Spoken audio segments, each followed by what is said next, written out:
안녕하세요. 허정우입니다. 오늘은 정한 짐승과 부정한 짐승의 비밀이란 주제로 말씀을 나누고자 합니다. 먼저 말씀을 보겠습니다. 레위기 11장 2절로 8절과 신명기 14장 3절로 8절에 너는 가증한 물건은 무엇이든지 먹지 말라. 너희의 먹을 만한 짐승은 이러하니 소와 양과 염소와 사슴과 노루와 불구스름한 사슴과 산 염소와 볼기 흰 노루와 뿔긴 사슴과 산 양들 무릇 짐승 중에 굽이 갈라져 쪽발도 되고 새김질도 하는 것은 너희가 먹을 것이니라. 다만 새김질을 하거나 굽이 갈라진 짐승 중에도 너희가 먹지 못할 것은 이것이니 약대와 토끼와 사바는 새김질은 하나 굽이 갈라지지 아니하였으니 너희에게 부정하고 돼지는 굽은 갈라졌으나 새김질을 못함으로 너희에게 부정하니 너희는 이런 것의 고기를 먹지 말 것이며 그 사체도 만지지 말 것이니라 하셨습니다. 여러분들은 이 말씀에 의문이 들지 않습니까? 이것이 육적인 얘기였을까요? 왜 먹을 짐승을 두 부류로 나누어 놓았을까요? 정한 짐승은 왜 굽이 갈라져 쪽발이 있어야 하고 새김질을 해야 할까요? 부정한 짐승은 왜 굽이 갈라져 있지 않고 새김질도 못할까요? 그 중에서 이쪽도 저쪽도 아닌 동물이 있습니다. 돼지는 왜 굽이 갈라져 쪽발이 있으나 새김질을 못함으로 부정하다 할까요? 낙타는 왜 굽이 갈라져 있지 않으나 새김질은 하는데 부정하다 할까요? 이 모든 말씀은 짐승을 비유하여 그런 부류의 인간을 보이기 위한 영적인 뜻이었습니다. 여기에서 약대는 가말이란 단어로 젖된 낙타란 뜻이며 영적으로 광야에서 자기 본능적으로 직통 계시받은 말씀으로 아는 척하며 열심히 헛된 새김질을 하는 자를 비유한 것입니다. 낙타는 광야에서 생활력이 강합니다. 광야란 바로 사막이고 이스라엘 백성이 출애굽하여 광야 생활을 40년 동안 하였듯이 또한 주님께서도 이 땅에 오시어 광야 40일을 사탄에게 시험받는 고난을 겪으셨습니다. 성경의 모든 말씀은 그리스도의 길을 걷는 우리들의 모습인데 이렇게 고난을 받은 후에 온전해진다고 말씀을 하셨습니다. 또한 여기서 말하는 사바는 은닉된 너구리나 토끼란 뜻이며 빛이 세상에 왔으나 어둠의 굴 속에 숨어 자기 방식대로 헛된 새김질을 하는 자를 비유한 것입니다. 또한 돼지는 하지르란 단어로 울 안에 든 돼지란 뜻이며 영적으로 선악 분별이 되어 주인이 주는 말씀의 양식을 이해하며 양육을 받으나 받아 먹기만 하고 정작 대새김질을 안 하는 게으른 자를 돼지로 비유한 것입니다. 여기서 모든 짐승들을 잘 보십시오. 쪽발이 있다는 것은 굽이 갈라졌죠. 이것은 말씀을 들을 때 선과 악이 무엇인지 분별할 수 있는 능력이 있는 자를 말합니다. 또한 새김질을 한다는 것은 그 말씀을 선악 분별하여 잘 듣고 한 번에 이해되지 못하므로 다시 반복하여 그 말씀을 이해하기 위하여 노력하는 책임질을 하는 그런 자를 비유한 것입니다. 창조의 역사는 하나님이 사람 농사를 지으시어 거듭난 자를 알곡으로 추수하는 역사입니다. 이때 하나님은 추수되는 자들을 먹을 양식이라 칭하십니다. 창조주 하나님은 선한 인간을 잡아서 추수로 먹는 분이십니다. 하나님이 사람을 먹는다고 하니 이상하시죠? 그 용어의 의미를 영적으로 잘 이해하신다면 이해가 되실 것입니다. 그 증거를 보겠습니다. 요한복음 4장 31절로 35절 말씀에 주께서 수가성 여인과 대화 중에 제자들이 육의 양식을 가져와 랍비여 잡수소서 합니다. 이때 주님은 내게는 너희가 알지 못하는 먹을 양식이 따로 있느니라 하셨습니다. 순간 제자들은 서로에게 말하며 누가 잡수실 것을 갖다 드렸나 하고 1차원적 대화로 수근거리기 시작합니다. 예수께서는 나의 양식은 나를 보내신 이의 뜻을 행하며 그의 일을 온전히 이루는 이것이라 하시며 너희가 넉 달이 지나야 추수할 때가 이르겠다 하지 아니하였느냐. 눈을 들어보라. 밭이 희어졌도다. 추수하게 되었도다 라고 말씀하셨습니다. 이와 같이 사람을 먹을 양식이라 칭하셨습니다. 성경은 혼적인 인간에게 주시는 말씀을 짐승으로 비유해 보이신 것입니다. 구약 때 성막에서 잡아 바쳤던 짐승도 사람을 대신하여 드렸던 것입니다.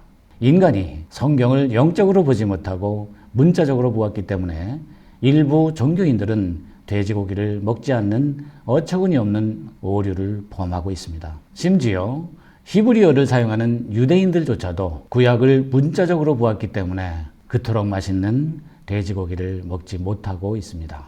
우리나라에서 삼겹살이 얼마나 맛이 있습니까? 이제는 삼겹살을 먹지 않는 외국에서도 우리나라의 삼겹살이 인기가 높다고 합니다. 말씀을 통해서 다시 한번 보겠습니다.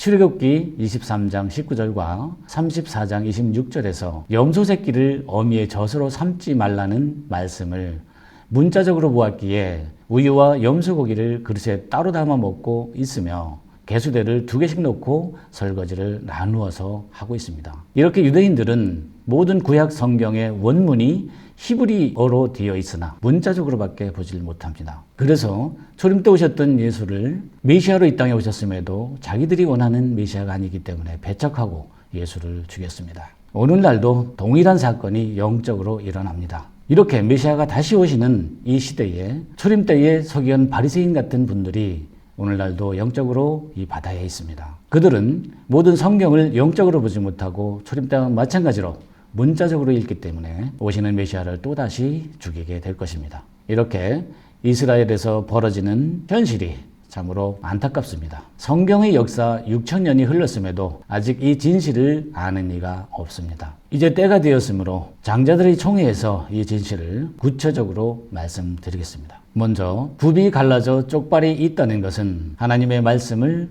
씨로 들을 때에 착하고 좋은 마음으로 선악 분별이 되어 그 씨를 마음밭에 심는 자를 말하고, 책임질을 한다는 것은 마음밭에 심기운 그 말씀을 잘 깨달아 거듭나기 위해 끊임없이 반복하여 되새기는 자이니 알곡으로 추수하라는 뜻입니다. 반대로 굽이 갈라져 쪽발이 없다는 것은 말씀을 들어도 선악 분별이 안 되는 자며, 책임질을 안 한다는 것은 깨달음이 없으므로 되새길 말씀이 없는 자를 말합니다. 이런 자들은 거듭난 알곡이 될 수 없으므로 먹지 말라 했으니 추수하지 말라는 뜻입니다.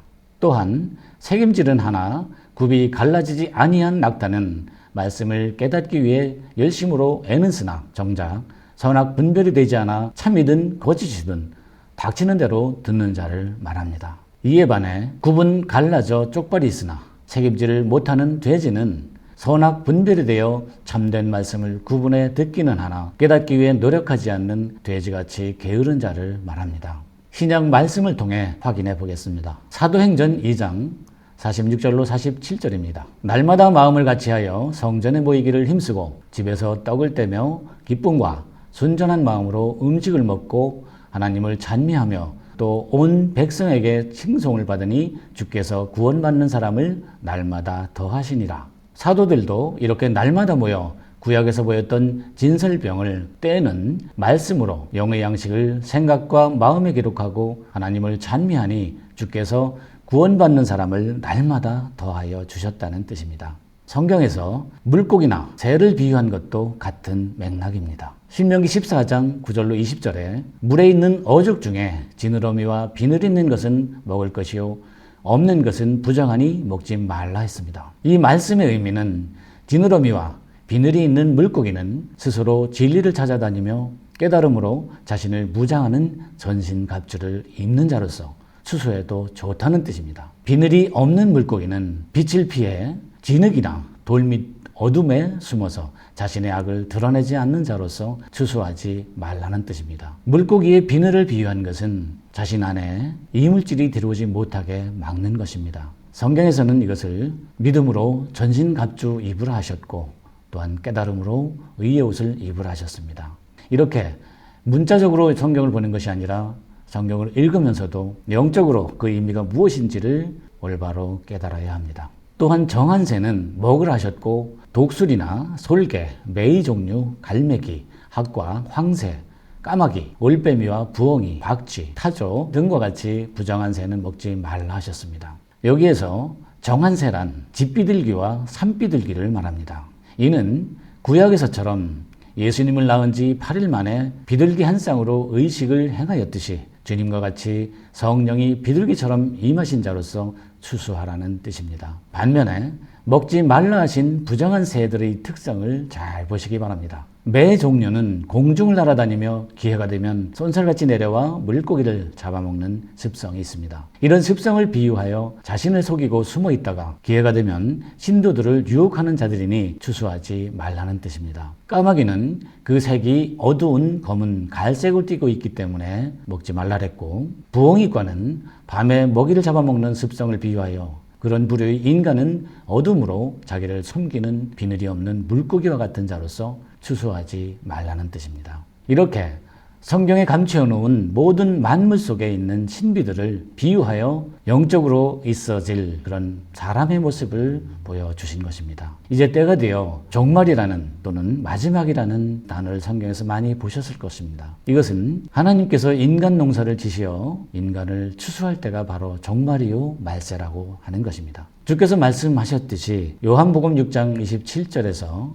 썩는 양식을 위하여 일하지 말고 영생하도록 있는 양식을 위하여 하라. 이 양식은 인자가 너희에게 주리니 인자는 아버지 하나님의 인지신자니라 하셨습니다. 우리 육신이 육의 양식을 먹어야 살 수 있듯이 우리의 영혼은 영의 양식을 먹어야 살 수 있습니다. 이 영의 양식인 진리를 갈급해하는 자가 바로 심령이 가난한 자입니다. 의에 줄이고 목마른 자와 심령이 가난한 자가 복이 있다 하신 이유가 바로 이것입니다. 이런 자에게 빛을 주고 깨닫게 하여 무덤에서 부활시킴으로써 하나님이 약속하신 천국 곧 하늘 왕권을 상속해 주시는 것입니다. 6천년 동안 풀리지 않았던 이 신비로운 말씀이 귀에 들리시는 분이 많이 계시길 빌겠습니다. 오늘은 여기서 인사 올리겠습니다. 감사합니다.